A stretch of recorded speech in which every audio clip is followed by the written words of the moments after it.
Hi viewers, সকলকে Ahana agro and ফিশারিজের পক্ষ থেকে শুভেচ্ছা।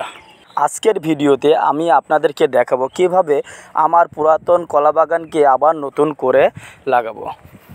বাগানটি এই অবস্থায় ছিল আর বর্তমানে এই অবস্থা করলাম। এই পাড়ের আগাছা ভালো করে পরিষ্কার করে পাড়টিতে পুরাতন কলা গাছের শিকড় সহ উপড়ে ফেলেছি এবং ভালো করে কুপিয়ে দিয়েছি এবং জৈব সার বা গোবর সার ছিটিয়ে দিয়েছি। আসুন এবার আমি আপনাদেরকে দেখাতে যাচ্ছি আমি কিভাবে কলার চারা গাছ বা অনেকেই কলার পোয়া বলে থাকেন আমি উত্তোলন করি। কলার চারা গাছগুলো উত্তোলনের সময় আমাদেরকে অবশ্যই কয়েকটি বিষয় মাথায় রাখতে হবে।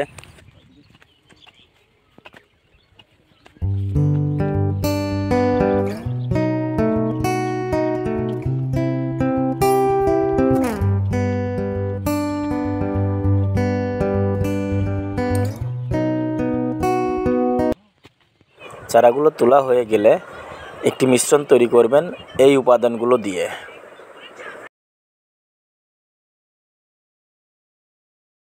এরপর কিছু জৈব সার বা গোবর সার রেডি রাখবেন। এখন সারের ওই মিশ্রণটি গর্তের মধ্যে 300 গ্রাম মতো ছিটিয়ে দেব এবং 2 থেকে 3 কেজি জৈব সার বা গোবর সার আমরা গর্তের ভিতরে দিয়ে গর্তটি প্রস্তুত করে তারপর কলা গাছটি ওই গর্তের ভিতরে রোপণ করব।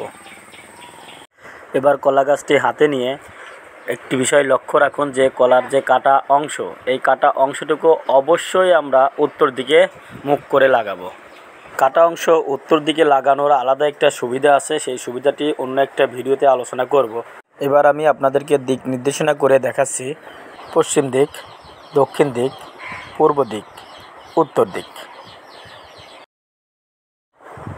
অবশ্যই গাছের কাটা অংশটুকু উত্তর দিকে রেখে আমরা গর্তটিকে মাটি দিয়ে ভরাট করে দেব। ভালো করে গর্তটি ভরাট করে দিয়ে মাটিটা গুঁড়া করে দেবেন অবশ্যই।